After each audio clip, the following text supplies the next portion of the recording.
누리는, 우리가 믿음 안에서 누리는 복이 참 많죠. 그것을 손으로 다 헤아릴 수 없을 만큼 우리는 날마다 풍성한 은혜의 삶 속에 살아가고 있습니다. 그것을 깨닫는 자는 그것이 정말 나에게 은혜로 다가오는 것이고, 그것을 깨닫지 못하는 자는 그저 무슨 은혜냐라고 그렇게 하나님 앞에 불평하고 원망하게 되는 것이죠. 자, 우리 안에 믿음이 있으면 하나님과의 원만한 관계가 잘 형성이 되어서 하나님의 그 풍성한 은혜 아래 거하게 돼요.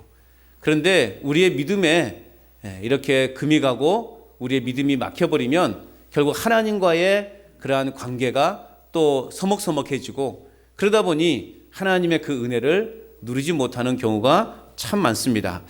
자, 그렇기 때문에 오늘 하나님과 우리 사이뿐만 아니라 사람과 사람 사이에도 중요한 것은 뭐냐? 소통이 잘 되어야 된다는 거죠. 소통이 잘 돼야 돼요. 그래야만이 서로 간에 오해가 없어요.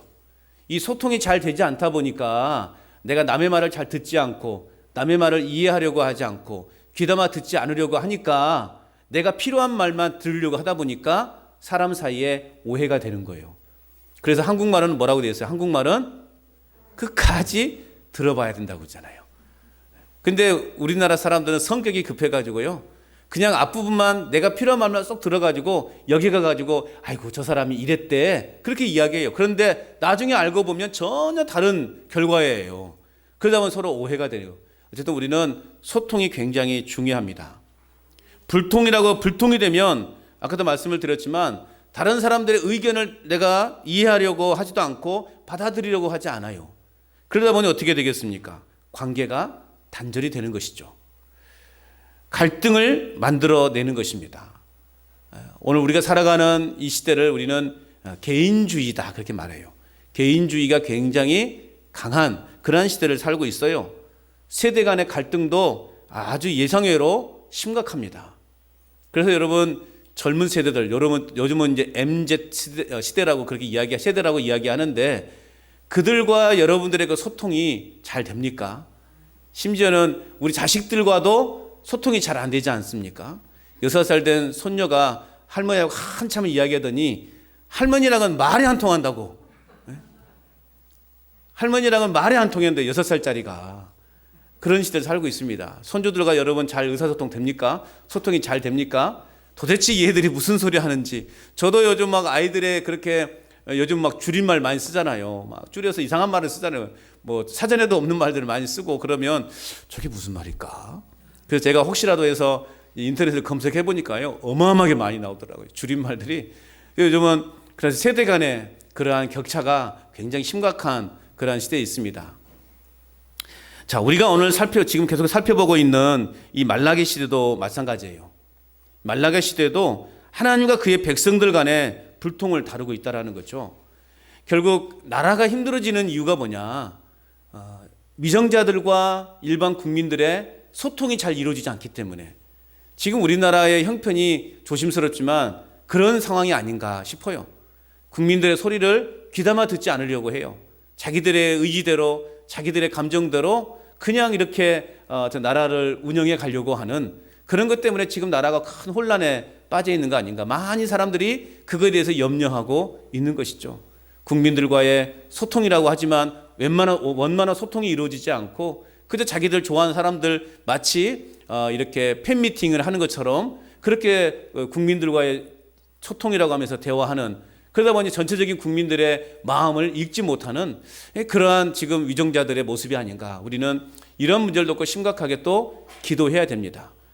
마찬가지예요. 국민들과의 위정자들 간의 소통이 원만하지 않을 때 나라는 힘들어지는 거죠. 마찬가지로 하나님과 우리 사이에 그 소통이 원만하지 않을 때 우리는 힘들어지는 거예요. 신앙생활이 힘들어지는 것이고 교회 나오는 것이 힘들어지는 거예요. 그런데요, 하나님과의 관계가 좋아봐요. 교회 나오는 것이 즐거울까요? 안 즐거울까요? 즐거운 거예요. 또 무엇보다도 이 목사와 여러분과의 관계가 원만하지 않으면, 소통이 잘 이루어지지 않으면 불편한 거예요. 목사도 불편하고 성도들도 불편한 거예요. 그래서 우리는 언제나 이 좋은 소통의 관계를 이루어야 되는 거죠. 성도들과의 관계도 마찬가지죠. 서로가 소통이 잘 돼야 교회 오는 것이 행복하고 기쁜 것이지, 아이고 집 왼수 같은 사람 또 만나야 되네. 그런 마음으로 교회에 오게 되면 여러분 교회에 오는 것이 편하겠냐고요. 소통이 굉장히 중요합니다. 오늘 말라기도 결국 하나님과 그의 백성들 간의 불통을 다루고 있어요. 자, 이런 논쟁은 오늘 말라기서 전체를 보면 무려 5번째라는 거죠. 자, 하나님께서요, 백성들에게 이렇게 말했어요. 내가 너희를 사랑한다. 내가 너희를 사랑한다. 라고 말하니까 백성들은 뭐라고 말합니까? 어떻게 우리를 사랑하셨습니까? 라고 따져 묻는 거예요. 또 하나님께서는 너희가 나를 멸시하였다. 라고 그렇게 말씀하시니까 백성들이 그렇게 말하는 거예요. 언제 우리가 하나님을 멸시하였답니까? 또 이렇게 따져 묻는 거예요. 너희가 나를 괴롭게 하였다. 라고 말씀하시니까 또 이스라엘 백성들은 뭐라고 말합니까? 우리가 언제 괴롭게 하였답니까? 또 이렇게 하나님께 따져 묻는 거예요. 그리고 하나님이 내게로 돌아오라 라고 말씀하시니까 백성들이 뭐라고 말합니까? 우리가 어떻게 돌아간단 말입니까? 계속 하나님 앞에 따져 물어요. 이건 무슨 말이에요? 결국 하나님과 원만한 소통이 아니라 하나님과 불통의 관계라는 거예요. 자, 그렇다면 이제 이런 인간이 언제부터 이렇게 하나님께 말대꾸를 했을까요? 여러분 자녀들이 여러분에게 말대꾸 했습니까? 안 했습니까? 했죠. 그럼 무슨 고민합니까? 말도 없이 말대꾸 많이 했죠. 그러면 이 말대꾸가 언제부터 시작됩니까? 이거예요. 성경에 찾아보자는 거죠. 이러면 말대꾸 참 열받게 하잖아요. 그죠? 한 번도 안 줘 그냥 막 그러면서 막 그냥 이겨 먹으려고 그래. 그러면서 막 주먹이 몇 번씩 올라갔다 내렸다 하는 거 그러잖아요. 그런 경험 많이 했잖아요. 이런 말대꾸가 언제부터 시작되어졌는가? 그것은요, 아담과 하와의 범죄 이후에요. 여러분, 하나님이 아담에게 말씀 물어보셨어요. 아담아, 네가 왜 선악과를 따먹었느냐? 라고 물으니까 아담이 뭐라고 말합니까? 예, 하나님이 짝지어준 여자 때문입니다. 그렇게 말했어요. 누구 때문이라고요? 여자 때문이라고 말하면 그건 50점. 그 앞으로 가요. 뭐라고? 아니, 짝지어준이 아니야. 그렇게 하나씩 갈랍니까? 끝까지? 에? 하나님이 짝지어준이에요. 하나님이. 지금 누구한테 원망하고 있는 거예요? 하나님께 돌리고 있는 거예요. 하나님이 짝지어준 그 여자 때문에 제가 선악과를 따먹었습니다. 라고 하는 거예요. 지금 하나님 앞에 지금 말대꾸하고 있는 거예요. 하나님이 그러셨잖아요. 그렇게 말하는 거예요. 또 동생을 죽인 가인에게 하나님이 물으셨잖아요. 가인아, 네 동생 어디 있느냐? 라고 물으니까 이 가인이 뭐라고 말해요? 하나님 앞에? 내가 동생을 지키는 자입니까? 이런 불효막심한 하나님 앞에 막 내가 동생을 지키는 자입니까? 이렇게 따져 묻는 거예요. 참 기가 막히지 않습니까? 이때부터 말대꾸가 시작되었다라는 거예요. 자, 이것이 바로 하나님과의 소통을 가로막는 장애물이었습니다. 급기야는 하나님 없이, 인간이 하나님처럼 한번 되어보자 라고 해서 인간이 어떤 짓을 했습니까? 바벨탑을 쌓은 거예요. 바벨탑을 높이 쌓으면 우리가 하나님께로 가지 않겠느냐, 하나님처럼 되지 않겠느냐라고 하는 이 교만이 극에 달한 행동들. 그래서 하나님께서 어떻게 하셨습니까? 사람들을 흩어버리셨어요. 그리고 언어도 흩어버렸어요. 그때 언어가 나눠진 거예요. 그래서 여러분 그래서 미국 사람 만나면 이야기 됩니까? 안 되죠. 얼른 도망가 보잖아요. 그죠? 물어볼까봐. 그래서 그때부터 이제 언어가 이게 나눠지게 되어서 사람들 간의 소통을 하지 못하도록 하셨어요. 그런데요, 놀랍게도 하나님이 흩어놓으셨던 그 언어를요, 다시 하나로 되게 만드신 역사가 있습니다. 그게 언제입니까? 사도행전에. 베드로가 설교할 때 막 제자들이 오순절 성령의 은혜를 받고 막 방언이 터지기 시작하잖아요. 그런데 그때 여러 나라에서 모인 사람들이 그 말을 들려주는 거예요. 저 사람들은 갈릴리 촌 구석에서 나온 사람들인데 어떻게 저들이 우리 말을 하지? 막 그러면서요, 언어가 하나가 되어져요. 성령 안에서 언어가 하나가 되어지는 거예요. 인간의 죄악으로 말미암아 흩어버렸던 언어가 성령 안에서 언어가 하나가 되어지는 그런 역사가 나타났습니다. 어찌됐든 하나님이 그런 인간의 죄악으로 말미암아서 언어를 흩어버렸어요. 그래서 하나님과의 소통이 아니라 불통의 관계, 사람들과의 그러한 교만함을 꺾어버리시기 위해서 사람들 간에도 불통의 관계를 만들어버리신 것입니다. 자, 오늘 우리가 읽었던 본문 이제 13절부터 보면 이게 이제 오늘 본문의 5번째 불통에 관한 내용이에요. 5번째 불통. 자, 13절 말씀 같이 한번 읽어봅니다. 시작. 여호와가 이르노라.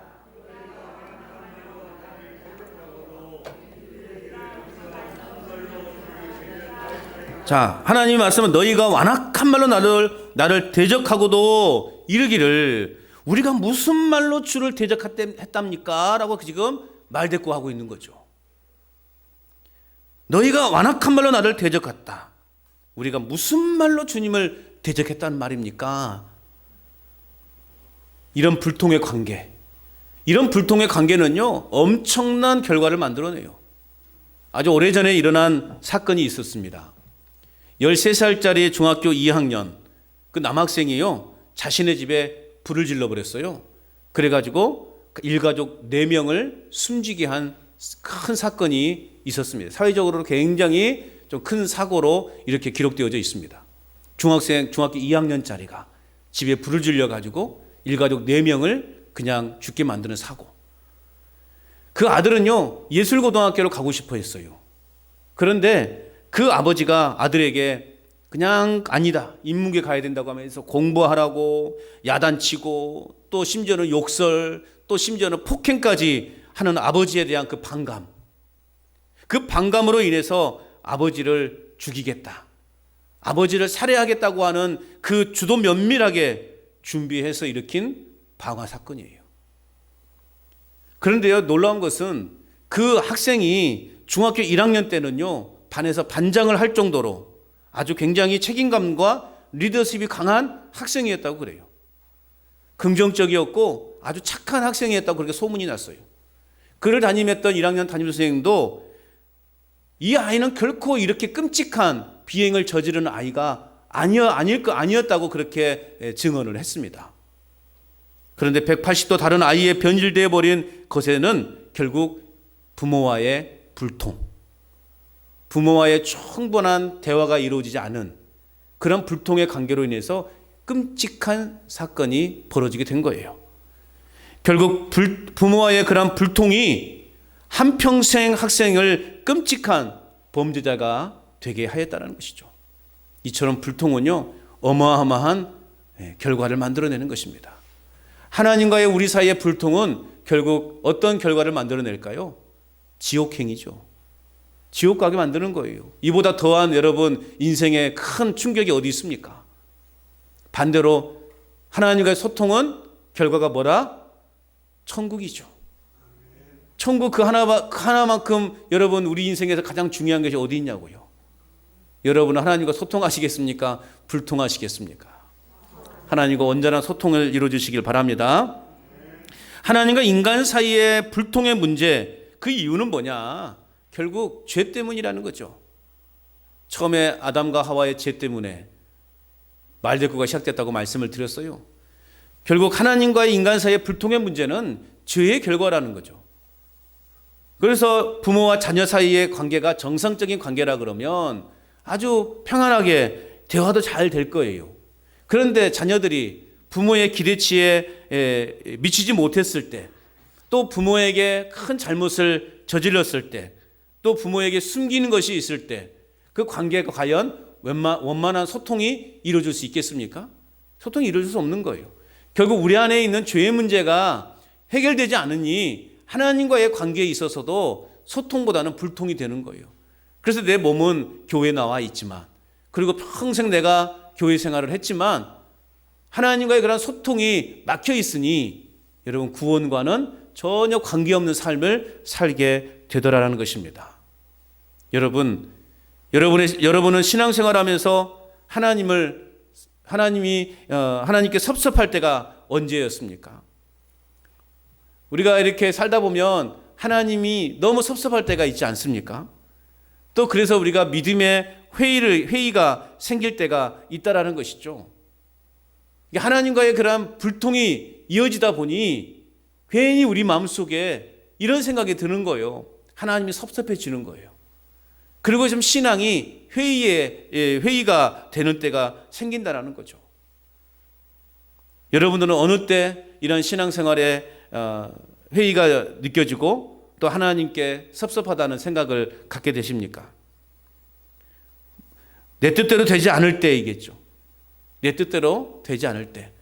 아니, 정확하게 말하면 나름대로 최선을 다해서 내가 하나님을 섬긴다고 생각했는데 하는 일마다 꼬이고 풀리지 않을 때 우리 안에 들어오는 것이 있어요. 뭐가 들어올까? 섭섭마귀가 들어와요. 뭐가 들어온다고요? 섭섭마귀가 들어와요. 나는 나름 열심히 하나님을 섬긴다고 하는데, 나는 일평생 한 번도 주의를 범한 적이 없는데 왜 일이 이렇게 잘 풀리지 않을까? 왜 하는 일마다 이렇게 되지 않을까? 라고 그렇게 생각되는 순간 우리 안에 섭섭마귀가 들어와요. 그래서 매사에 하나님에 대해서 섭섭한 마음을 가지게 된다는 것입니다.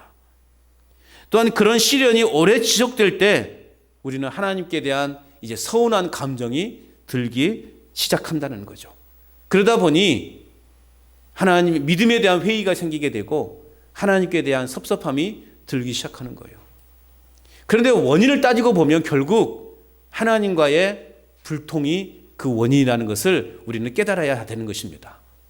하나님과의 소통이 원만하게 이루어지면 내가 비록 조금 잘 되지 않고 매일 실패하고 되는 일이 잘 없다 할지라도 하나님과의 소통만 잘 이루어지면은요 불평하지 않습니다. 그래, 하나님의 뜻이 있겠지. 그래, 하나님이 언젠가는 나에게도 다시 일어설 수 있는 그러한 길을 보여주시겠지. 그런 희망 속에서 그런 상황들을 이겨낼 수 있다는 것이죠.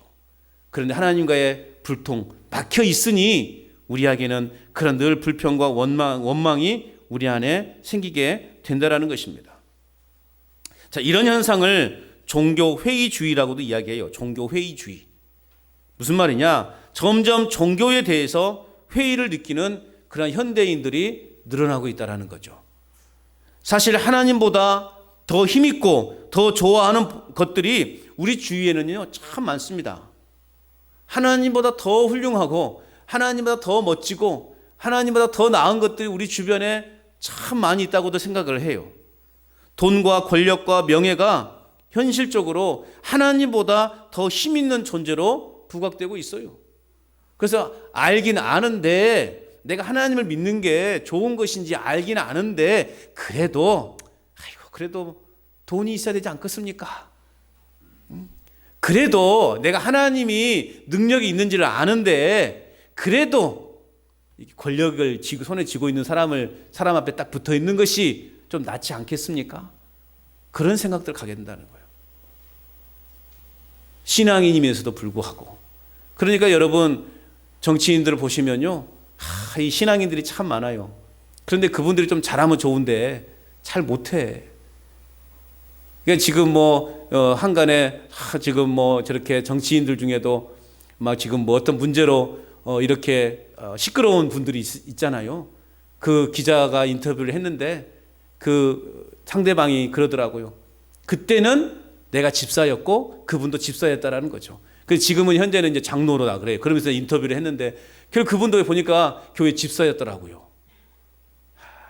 참 너무 안타까워요. 그걸 들으니까 또 충격이 오는 거예요. 몰랐을 때는 몰랐는데 그 말을 들으니까, 일반 기자 입에서 장로요, 집사였다 그런 말을 들으니까 더 마음이 그냥 착잡해지는 거예요. 그들은 하나님을 믿는다고는 했지만 그러나 그들 속에 여전히 돈이 최고였고 권력이 최고였던 것이죠. 그래서 하나님 앞에 나오는 것보다 돈 버는 일에 더 치중하게 되는 것이고, 하나님 앞에 나오는 것보다 세상 속에서 즐기며 사는 것이 최고이고, 하나님 앞에 나오는 것보다 사람 만나고 사람들과 함께 노는 것이 더 우선이 되어가는 그러한 시대를 우리는 지금 살고 있어요. 제가 서울에서 부목사 할 때요, 이제 토요일날 주일날 새벽기도를 마치고 가보면 제가 있었던 교회가 교통의 요충지와 같은 곳이었어요. 그래서요 새벽에, 지금 이제 봄이 되어지고 가을이 되어지면은요 새벽에 마치 집에 들어가면 그 길가에가 관광차들이요 끝이 안 보이게 서 있어요. 거기 보면은 다 하나같이 땡땡 산악회, 땡땡 산악회, 땡땡 산악회가 있어요. 무슨 짓입니까? 뭔가 타고서 거기서 서로 눈 맞추고 놀러 가는 거예요, 그냥. 그리고 이제 저녁에 오후 늦게서 보면은요, 똑같은 차가, 관광차가 거기 서요. 사람들이 내리면서 이제 비틀비틀거리면서 처음에는 어색하게 탔던 사람들이 내릴 때는요, 오빠 하면서 내리기도 하고요. 그러더라는 거예요. 야, 세상이 이래요. 그럼 저는요, 기도해요. 끝나고 가면서 그 관광차를 바라보면서 하나님, 오늘이 주일인데 제발 예수 믿는 사람이 저게 타지 않기를 하나님 기도합니다. 그렇게 기도해요. 예수님 믿는 사람이 타지 않기를. 예수님을 믿는다고 하면서도 그런 향락을 더 즐겨하는 사람들이 있더라는 거예요. 이게 지금 오늘날 교회의 형편인 거예요. 물론 하나님의 자녀다운 삶을 살지 못하기 때문에 세상 사람들이 교회를 싫어하게 되었다는 사실을 우리는 그래서 솔직히 인정해야 돼요. 예수님 믿는 사람이 똑바로 살았다면 세상이 이러지 않았을 거예요. 그 예수님 믿는 사람들 똑바로 살지 않으니까 세상이 이 모양 이 꼴이 되는 거예요. 교회는 점점 영향력을 잃어가는 그러한 시대에 살았어요. 예전에는요, 불과 10년 전만 해도 목사의 직업이 상위 3등 안에 들었거든요. 목사가 되고 싶은 그 목사 직업 중에 아십니까? 목사도 4자로 끝나거든요. 그래가지고 직업을 3위 안에 들었었어요. 목사도 직업이. 근데 지금은요, 안 보여. 어디가 있는지 모르겠어요. 그만큼 이러한 영향력이 지금 떨어진 그런 시대를 살고 있습니다. 그래서 인도의 성자 마하트마 간디라는 사람은요, 이렇게 이야기했어요. 나는 예수라고 하는 사람은 참 좋다. 나는 그를 존경한다. 그러나 교회는 싫다. 그렇게 말했고 그는 끝내 비기독교인으로 살게 되었다라는 거죠. 그는 비록 교회 안에서 얻는 그런 영광과 기쁨과 그리고 은혜의 풍성함을 알지 못해서 그런 말을 했겠지만 여하튼 그 말을 우리는 귀담아 들어야 돼요. 예수라는 사람은 좋으나 교회는 싫다라고 하는 말. 예수님은 좋으나 그 예수를 믿는 그 그리스도인들은 내가 싫다. 그런 사람들이 많아요, 의외로. 우리는 심각하게 그 말을 우리는 귀담아 들어야 되는 거예요. 예수님이 좋으면 우리도 좋아야 돼요. 예수님이 좋으면 교회도 좋아야 되는 거예요. 이게 예수님의 제자의 삶이죠. 이게 하나님의 교회가 해야 되는 일 아니겠습니까? 말라기가 기록될 당시에도요, 백성들은 믿음에 대한 회의가 가득했어요. 하나님이 뭐고 그를 믿는다는 것이 도대체 내 삶에 무슨 유익을 가져다 주느냐, 이런 넋두리와 하소연이 가득했던 시대였습니다. 그게 14절에 말씀하고 있어요. 14절 읽어볼까요? 시작. 이는 너희가 말하기를 하나님을 섬기는 것이 헛되니 만군의 여호와 앞에서 그 명령을 지키며 슬프게 행하는 것이 무엇이 유익하리요? 자, 백성들이 생각하기에 하나님을 섬기는 것이 헛되고 또 하나님의 명령을 지키거나 죄를 회개하며 슬퍼하는 것도 아무런 유익이 없다라고 지금 그들은요, 이렇게 하소연하고 있는 거예요. 왜 그들은 이렇게 생각하고 있을까? 다음 9절, 15절 같이 읽어봅니다. 시작. 지금 우리는 교만한 자가 복되다 하며 악을 행하는 자가 번성하며 하나님을 시험하는 자가 화를 면한다 하노라 함이라. 이것 때문에 그러는 거예요. 교만한 자들이 복을 받고요, 악한 일을 하는 자들이 번성하고 또 하나님을 시험하는 사람들에게 재앙이 임하지 않는 것을 볼 때 믿는 사람들이 어떤 생각을 갖는 거예요? 기가 막히네. 기가 막히다는 생각을 하는 거예요. 아니, 예수님을 믿지 않는 사람이 저렇게 잘 살고 죄를 지어도 벌받지 않고 저런 걸 보니 참 내가 예수를 이렇게까지 내가 믿어야 되는가, 이렇게까지 내가 시간을 들여서 물질을 들여서 하나님을 믿어야 되는 것인가, 이런 회의가 들기 시작한다는 거죠. 이렇게 생각하니까 결국 내가 이렇게 굳이 힘들게 신앙생활 할 이유가 뭐가 있냐 이거예요. 내가 굳이 교회 안 나가도 내가 그냥 예수님 믿으면 되는 거지 뭐. 그래서 내가 그냥 즐길 거 즐기면서 그럼 내가 예수 믿으면 되는 거지 뭐. 그런 생각 갖고 있는 거죠. 그건 신앙을 잘못 깨달은 겁니다. 바벨론이 페르시아에 무너지고 이제 이스라엘 백성들은 포로 생활을 청산하고 고국으로 돌아와서 열심히 무너진 성전을 재건했습니다. 이제 곧 하나님께서 이처럼 열심히 성전을 재건한 우리에게, 자신들에게 이제 물질적 풍요를 주실 거라고 하는 그 기대감 속에서 이 사람들은, 포로에서 돌아온 사람들은 열심히 무너진 성전을 재건했어요. 그런데 정작 눈앞에 벌어지고 있는 상황은 그들이 생각하는 것들, 그들이 기대했던 것과는 정반대의 상황이 지금 보여주고 있는 거예요. 하나님의 백성들이 잘되고 번성하는 것이 아니라 도리어 율법과 약속을 무시하며 사는 사람들이 더 번성하고 있는 그 모습을 보니 이 사람들의 마음속에는 실망이 가득하고 원망이 가득하게 된 것입니다. 경건한 자들은 힘들게 사는데 오히려 불경건하게 사는 사람들이 더 잘 산단 말이죠. 이거에 대해서 백성들은요, 실망하게 되고 낙심하게 된 것입니다. 그런가 하면 당시 상황이 어떤 상황이었습니까? 우리가 앞에서도 우리가 말씀을 통해서 함께 나눠봤는데, 남자들은요, 물질적 풍요, 또 출세를 위해서, 그리고 경제적 이익을 보장해 줄 만한 그 지역에, 주변 지역에 힘 있는 그 세력들과 혈연 관계를 맺고자 조광지철을 버리고 이방 여자들과 막 그냥 결혼해 버린 거예요. 자신의 이익을 위해서, 자신의 출세를 위해서. 자, 이런 상황 속에서 그들은 묻는 거예요. 하나님은 과연 계십니까? 하나님은 과연 계십니까? 하나님은 여전히 우리를 사랑하십니까?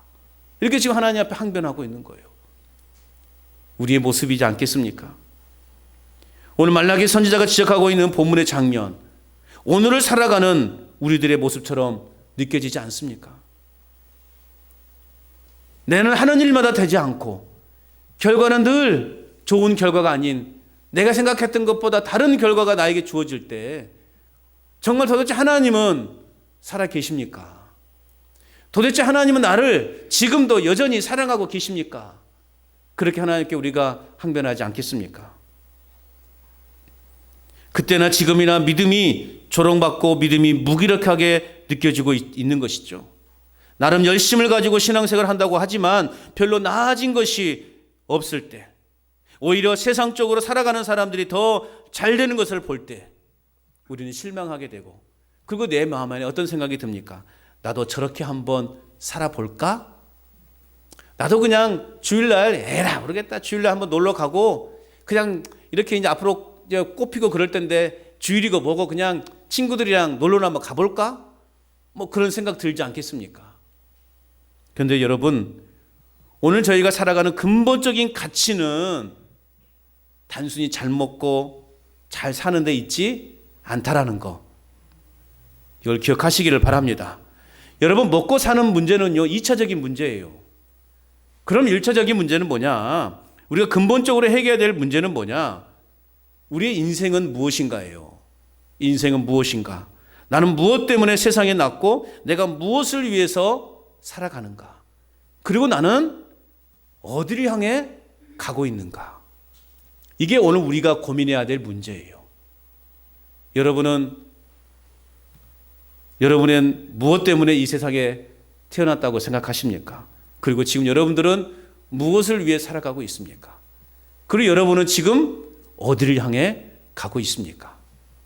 우리는 이 질문에 분명한 답을 내릴 수 있어야 되는 것입니다. 이것이 하나님과의 바른 소통을 이루는 출발점이 되는 거예요. 우리는 이러한 질문을 앞에 끊임없이 질문을 던지고 그 질문에 답해야 되는 거예요. 그것이 하나님과의 소통을 이루는 출발이 되는 거예요. 하나님과 우리와 관계는 그래서 영혼의 닷줄이라고 하죠. 닷줄. 배가 부두에 정박하게 되면 닻을 내리기도 하고 콧줄을 던져서 꽉 묶죠. 배가 바다 한가운데에 딱 정박을 하려고 그러면 닻을 내려야 되는 거예요. 이따만한 이렇게 쇠줄로 연결된 닻을 바다에 착 내리면 바다에 이 배는 흔들리지 않고 가만히 있어요. 그런데 그 닷줄이 끊어져 버리면 어떻게 될까요? 이 배는 미아가 되는 거예요. 표류하게 되는 거예요. 영혼의 닷줄 대신 우리 하나님과의 관계가 우리가 끊어져 버리면 우리는 영적인 미아가 되고 말아요.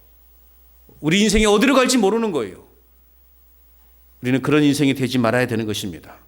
이런 복잡하고 답답한 시대임에도 불구하고 오늘 말라기는 전체에서 우리에게 무엇을 요구하고 있는가?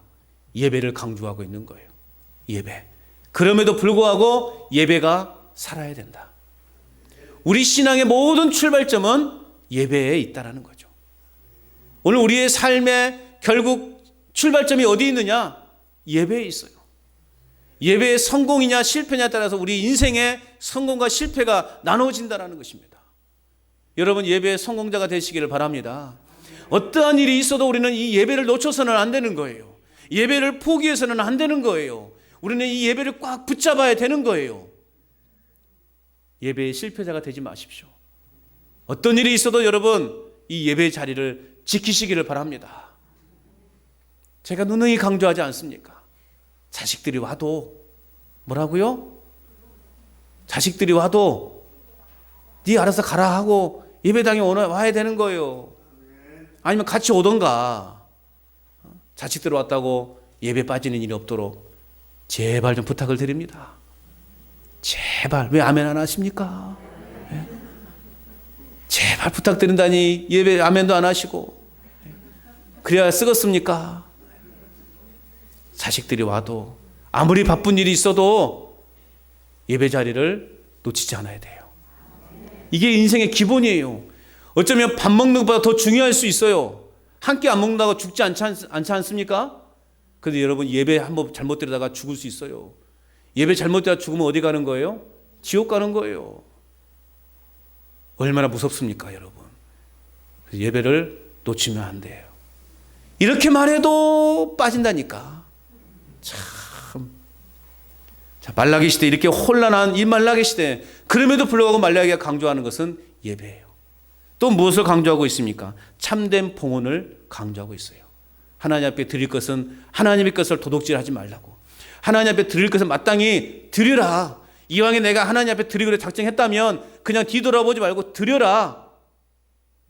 이게 올바른 봉헌이에요. 또 하나님은 순결을 말라기는 계속해서 강조하고 있다는 것이죠. 자, 이런 사회적 상황은 도덕성이 무너지고 가정이 무너져가고 전통적인 신앙이 약화되어가고 있었지만 그런 위기 속에서, 이런 위기 상황 속에서도 말라기는 하나님에 대한 열정을 다시금 불러일으키기 위한 메시지를 선포하고 있는 거예요. 암담한 현실 가운데 있는 그 상황 속에서 말라기는 그래도 희망을 노래하고 있다는 거죠. 그런데 여기서 우리가 주목해야 될 것은 이러한 실망과 절망과 불평이 가득한 현실 속에서도 하나님을 신실하게 경외하는 참 믿음의 사람들이 있었다라는 거예요. 그것을 희망적으로 오늘 말라기는 우리에게 말씀하고 있어요. 16절 말씀 같이 읽어봅니다. 시작.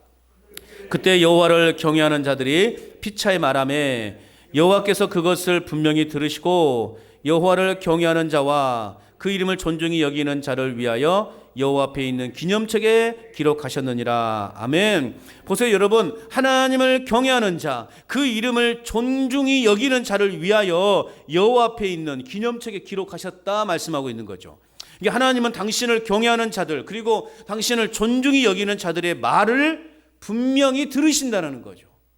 우리의 말을 하나님은 분명히 들으신다는 거죠. 사람들이 속삭이는 말도 하나님이 들으신대요. 일로 와봐.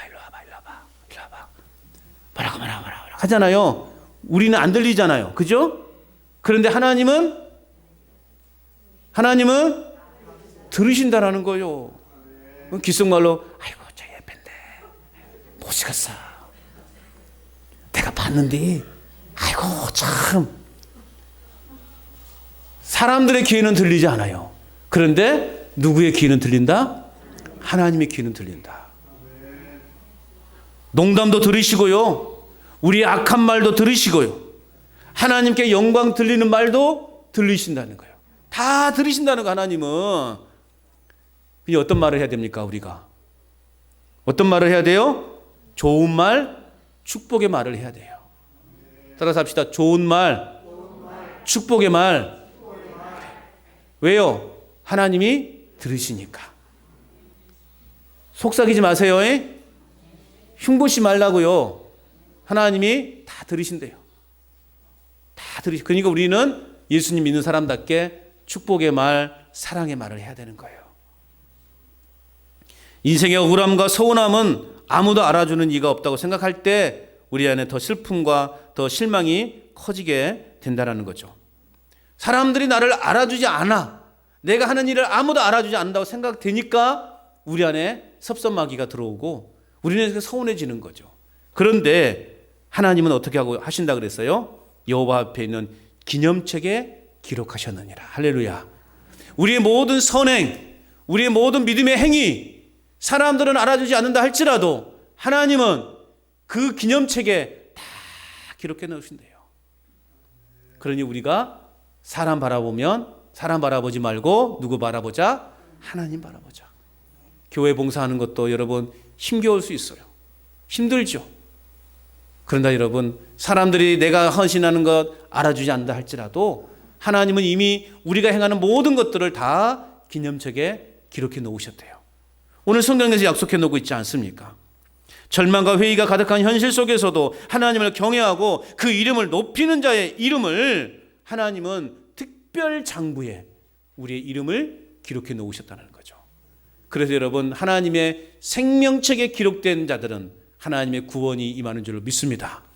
생명책에 기록된 자는 하나님의 영원한 나라에 임하게 되는 줄로 믿습니다. 얼마나 우리에게 위로가 되기 힘이 되는 말씀입니까? 여러분, 우리는 하나님 앞에 그래서 최고로 소중한 자들이에요. 우리는 하나님 앞에 최고로 소중한 자들이에요. 세상 사람들은 우리를 손가락질하고 아이고 못난이라고 그렇게 우리를 조롱한다 할지라도 오늘 저와 여러분들은 하나님 앞에 최고로 소중한 자들이라는 거죠. 17절 말씀에서 하고 있죠. 시작. 17절 시작. 만군의 여호와가 이르노라 나는 내가 정한 나라를 그들을 나의 특별한 소유로 삼을 것이요 또 사람이 자기를 섬기는 아들을 아낌같이 내가 그들을 아끼리니. 아멘. 나의 특별한 소유로 삼을 것이다. 내가 나를 섬기는 아들을 아낌같이 내가 그들을 아끼리니. 여러분들 아들을 아끼죠? 아들을 아끼죠? 제가 참 서운했던 것은 그거예요. 어머니가 그러더라고 어느 날. 그래도 장남이 최고라고.